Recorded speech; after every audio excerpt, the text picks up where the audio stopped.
자, 거기에 이제 정치적인 논리가 도입됩니다. 우리가 소위 정치라고 하면 정당이나 의회의 모습을 많이 여러분들이 생각하실 수 있는데, 물론 뭐 그것도 관련이 되겠습니다만 단순히 그러한 모습보다는 정치라고 하는 것을 개념화할 때 우리가 가장 기본적으로 정의를 내리는 그런 부분을 생각을 하면 될 것 같습니다. 정치는 권력을 추구하는 것이죠. 외교 정책에서 권력을 추구한다라고 하는 것은 자기 조직의 의도에 맞게, 자기 조직의 이익에 맞게, 자기 조직의 기능과 역할에 맞게 정책이 만들어지도록 하는 것이죠. 외교 정책을 결정하는데 단순히 외교부만 결정하는 게 아니고 청와대만 결정하는 것이 아닙니다. 서로 간에 서로 밀고 당기고 하는 그런 여러 가지 협상의 모습들이 있겠죠.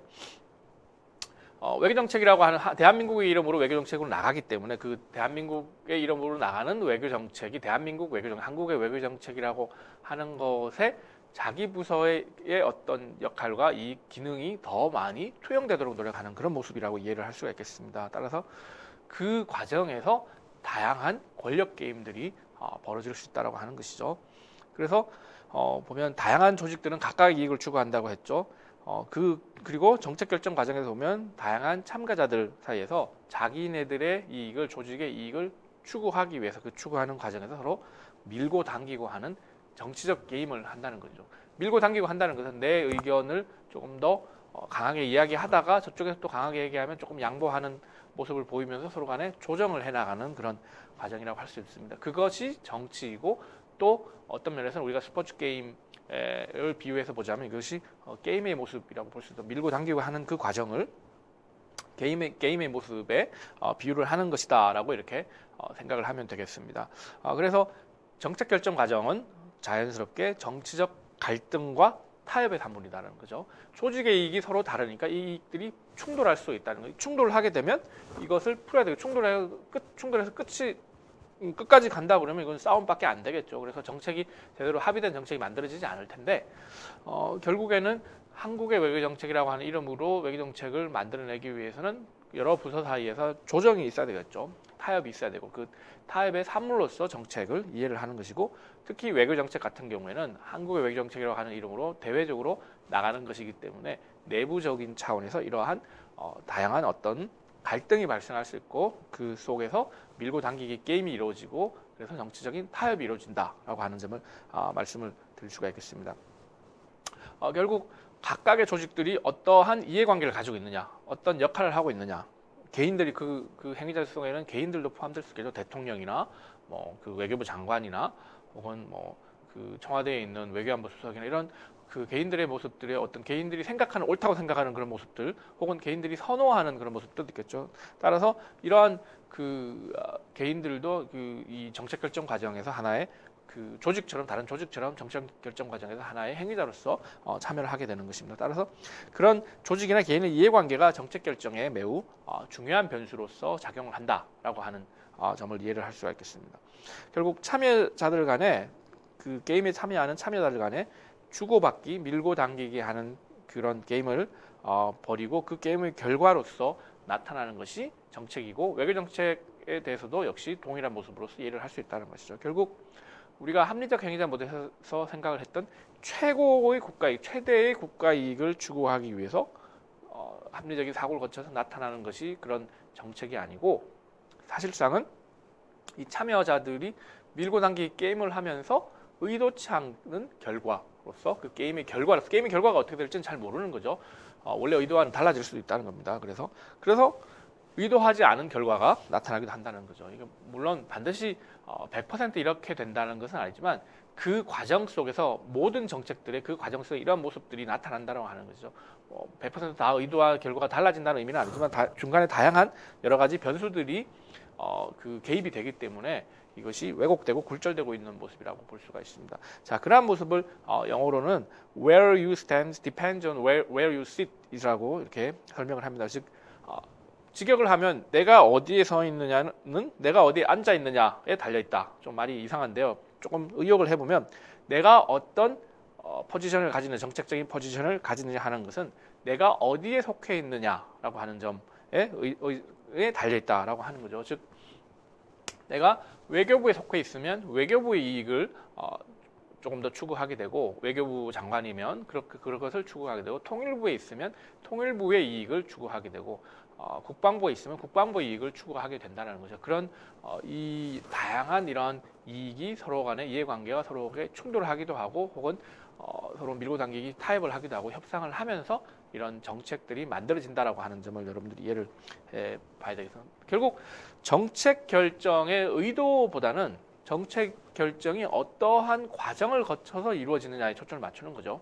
즉 원래 정책의 의도가 있겠지만 그 결과는, 정책이 실제로 나타난 그 결과는 의도와는 다를 수 있다고 했습니다. 거의 대부분의 경우에 그 다른 모습으로 나타날 텐데, 그러면 그 중간에 무슨 일이 벌어졌느냐라고 하는 것을 살펴볼 필요가 있죠. 정부 정치 모델은 그 중간에 그 벌어진 이런 일들, 정책 결정 과정상에 어떤 일들이 벌어졌느냐, 왜 그래서 정책의 처음에 시작했던 의도와는 다른 결과가 나타났느냐라고 하는 점을 설명을 하는 것이다 라고 볼 수가 있습니다. 따라서 정책 결정의 의도보다는 과정에 초점을 둔 그 설명이라고 이렇게 얘기를 할 수 있고, 실제 정책 결정이 이루어지는 현장에서 보면 이러한 과정상의 모습들이 굉장히 중요하게 다가옵니다. 합리적 행위자 모델은 합리성이라고 하는 가설을 가지고서 그 가설에 맞게 사고를 하고, 그 정책의 의도에 맞게 사고를 하고 대안을 선택을 하고, 결국 그 최대의 어떤 이익을 얻을 수 있는 합리적인 대안을 결정을 하고 그 정책을 시행을 한다라고 하는 이런 그 생각을 하는데, 이것이 굉장히 논리적인 것이기는 하지만 실제 현장에서는 그런 모습들이 잘 나타나지 않을 수가 있다라고 하는, 실제 정책 결정의 과정상에는 그것보다는 훨씬 더 복잡한 모습이, 다양한 행위자들이, 다양한 변수들이 개입을 할 수 있다라고 하는 측면을 이야기를 하는 것이다라고 할 수가 있습니다. 자, 그런 관점에서 보면 정부 정치 모델 역시 우리가 조직 행태 모델에서 공부를 했던 것처럼 의도와 결과가 동일하지 않다라고 하는 측면을 볼 수 있습니다. 정책의 결과는, 선택된 정책은 원래 정책의 의도를 반드시 반영한 것은 아닐 수 있다. 왜냐하면 정책 결정 과정에서 다양한 행위자와 다양한 변수들에 의해서 이것이 변할 수 있기 때문에 그렇다는 것이죠. 자, 조직들은 정책의 의도를 고려하기보다는 조직의 이익을 추구합니다. 자, 우리가 조직 행태 모델에서도 이런 비슷한 점을 얘기를 했죠. 거기에 이제 조금 차이가 있다면 조직 행태 모델과 정부 정치 모델의 차이를 여기서 이제 드러내는 것인데, 조직의 이익을 추구하고 그 이익 간에 서로 간에 충돌하고 갈등을 할 수 있다라고 하는 측면을 이야기를 하는 겁니다. 결국 조직 행태 모델에서 얘기하는 조직의 모습은 조직이 가지고 있는 특성 그대로 드러내는 것이라는 거. 조직의 어떤 제도적인 측면이나 조직이 가지고 있는 성격이나 이런 점에 의해서 조직 문화라고 하는 것이 그대로 정책을 결정하거나 시행하는데 드러나는 것이라고 하면, 그 정부 정치 모델에 얘기하는 건 정치적인 게임이니까 조금 더 적극적인 형태의 모습을 띈다라고 볼 수가 있겠습니다. 조직의 이익을 추구하려고 하는 모습을 가지고 있는 것이죠. 그 과정에서 정책이 원래 어떤 의도를 가지고 있느냐라고 하는 점을 잘 고려되지는 않는다라고 하는, 물론 그러한 점을 고려를 하는 것이 필요하겠지만, 사실상 그리고 위에서는, 위쪽 상부 조직에서는 하부 조직이 그런 것을 고려하도록 많이 재촉을 하겠지만, 사실상 하부 조직은 자기의 역할과 기능을 추구하고, 조직 행태 모델의 관점에서 보면 역할 기능을 추구를 하고, 또 정부 정치 모델에서 보면 자기 조직의 이익을 추구하는데 초점을 두기 때문에 상부의 어떤 정책의 맨 처음에 나타났던 의도를 이해하기는 사실상 쉽지는 않다라고 하는 측면입니다.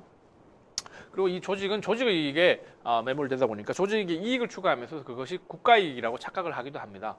물론 조직의 이익을 추구를 하면서 그것이 국가 이익을 최대화하는 것이다라고 이렇게 정당화를 하기는 하죠. 근데 실제 그런지 그렇지 않은지는 잘 모르는 거죠.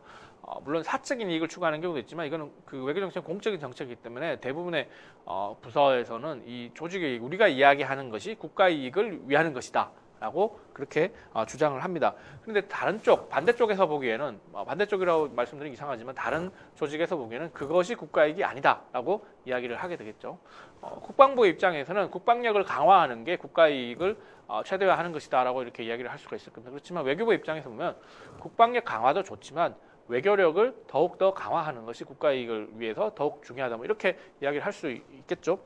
그건 모두 다 국가이익이라고 하는 틀로서 설명을 하지만 각각 설명하는 방식이 다르죠. 그것은 조직의 논리가 반영되어 있고 조직의 이익이 이미 거기 안에 반영되어 있는 것이죠. 따라서 국가가 단일화 행위자가 아니라는 거죠. 국가가 단일화 행위자가 아니기 때문에 의도와 결과가 차이가 발생하는, 갭이 발생된다라고 하는 것이죠.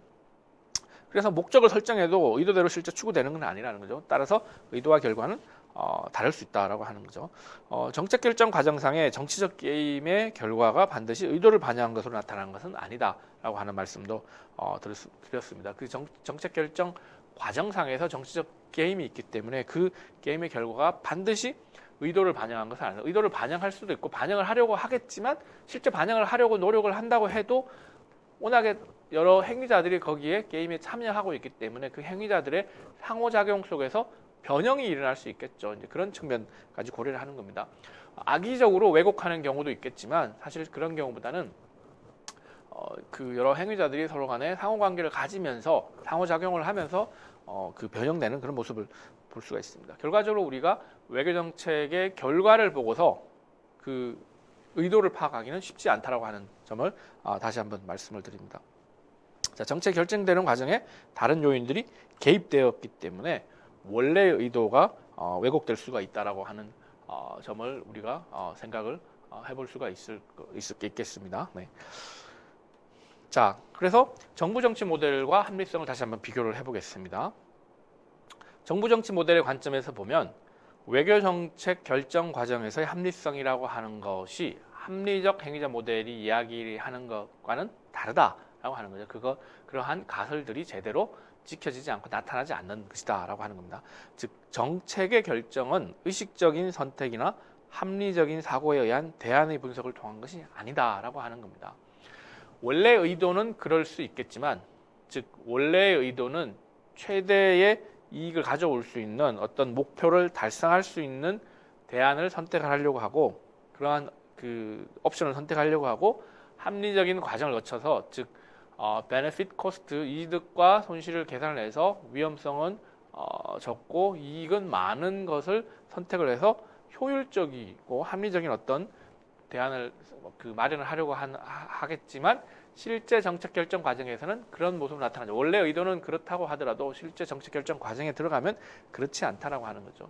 정부 정치 모델이 제시하는 것은 정부 정책과 수행은 조직들 간의 주고받기의 결과에서 생겨나는 것이다라고 하는 거죠. 보통 우리가 외교 정책을 논의할 때 다른 국가와의 관계에서는 이런 부분들이 많이 드러나게 됩니다. 물론 나중에 다음에 또 공부를 하겠습니다만 다른 국가들과 협상을 하는 과정에서 보면 우리가 가지고 있는 협상안이 있고 상대방이 가지고 있는 협상안이 있겠죠. 그런데 분명히 다르겠죠. 한미 FTA를 체결하는 과정에서 그 협상의 과정을 보면 한국이 가지고 있는 협상안과 미국이 가지고 있는 협상안은 분명히 다릅니다. 동일할 수는 없죠. 서로 다른 나라니까. 국내에서도 마찬가지라는 거죠. 서로 다른 조직이니까 동일할 수가 없겠죠. 그러면 자연스럽게 협상이라고 하는 것은 내가 가지고 있는 것을 내 주장을 내 안건을 그대로 상대방에게 강요하는 것은 아니죠. 일정한 협상을 마련할 때 우리가 여기까지는 양보를 할 수 있다. 이 정도는 양보를 할 수 없다. 뭐 그런 것을 정하면서 나갑니다. 따라서 이야기를 하다가 상대방이 의외로 우리의 그 의견을 상당히 많이 받아들이면 그만큼 더 많은 것을 우리가 얻어낼 수 있겠죠. 그리고 그런 협상은 더 성공적인 것이라고 할 수 있고 그런데 우리의 협상안이 정말 우리가 양보할 수 없는 부분이라고 생각했던 부분까지 상대방이 건든다면 상대국이 그렇게 주장을 한다면 그 협상이 타결이 안 되겠죠. 그러면 협상이 결렬되거나 혹은 우리가 설득당해가지고 그 합의를 하게 되면 우리가 더 많은 양보를 한 것이니까 협상이 실패한 것이다라고 그렇게 얘기를 하겠죠. 다른 국가와의 협상에서 그런데 국내적인 차원에서 외교 정책을 결정할 때 국내의 다양한 조직들 간의 관료기구들 간의 이러한 모습들도 그러한 다른 국가들과의 협상과 마찬가지로 그런 협상의 모습을 나타낸다는 거죠. 따라서 정책 결정 과정과 수행에서의 모습은 보면 조직들 간의 주고받기 식의 결과로서 나타나게 된다는 거죠. 따라서 그 과정에서의 어떤 그 정치적 게임이라고 하는 것이 가장 중요한 변수로서 작용을 한다고 볼 수가 있습니다. 따라서 외교정책 결과를 보고 의도를 알 수 있기는 어렵다라고 하는 거죠. 합리성 모델이 가지고 있는 것의 한계를 지적을 하는 것이다라고 볼 수 있습니다. 그 과정에서 정치적인 논리가 개입을 한다라고 하는 점을 우리가 분명히 인식을 해야 됩니다. 합리적인 과정을 거치고자 하겠지만 그 과정상에서 다양한 정치적 논리가 개입을 하면서 정책의 어떤 의도보다는 정책 과정상의 비합리성을 설명합니다. 정책의 의도는 합리적인 모습을 추구를 하더라도 정책 과정상의 여러 가지 모습들이 원래의 합리성과는 다른 차원으로 가게 되는 거죠.